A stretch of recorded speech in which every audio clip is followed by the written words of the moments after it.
పిఠాపురంలో దివ్యాంగుల సంక్షేమానికి కీలక ముందడుగు పడింది. దివ్యాంగ శక్తి పథకాన్ని ఘనంగా ప్రారంభించారు. ఆర్టీసీ కాంప్లెక్స్ లో జరిగిన కార్యక్రమంలో డీసీసీ చైర్మన్ తుమ్మల రామస్వామి బాబు, మాజీ ఎమ్మెల్యే పెందం దోరబాబు, ఓదురి కిషోర్ కలిసి 2 బస్సులను ప్రారంభించారు.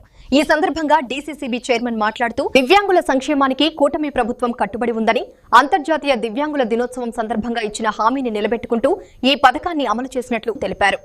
పిఠాపురం నియోజకవర్గంలో సుమారు 5 నుండి 6 వేల మంది దివ్యాంగులు ఈ పథకానికి అర్హులుగా ఉన్నారని వెల్లడించారు. ఉన్నవారికి కూడా 50% రాయితీ కల్పించడం జరుగుతూ ఉంది. ఈ రోజు పిఠాపురం నియోజకవర్గంలో పవన్ కళ్యాణ్ గారు ప్రాతినిధ్యం వహిస్తున్నటువంటి ఈ నియోజకవర్గంలో 5,000 అంటే సుమారు 6,000 మంది ఈ పథకం ద్వారా లబ్ధి పొందుతా ఉన్నారు. ఇది కూటమి ప్రభుత్వం యొక్క చిత్తశుద్ధిని ఈ సందర్భంగా పిఠాపురం నియోజకవర్గం తరఫున ప్రజలందరికీ కూడా తెలియజేసుకుంటా ఉన్నాం. పవన్ కళ్యాణ్ గారు పిఠాపురం నియోజకవర్గం శాసనసభకి ప్రాతినిధ్యం వహించిన దగ్గర నుంచి అనేకమైనటువంటి కార్యక్రమాలు పిఠాపురం నియోజకవర్గ ప్రజలు లబ్ధి పొందుతూ ఉన్నారు.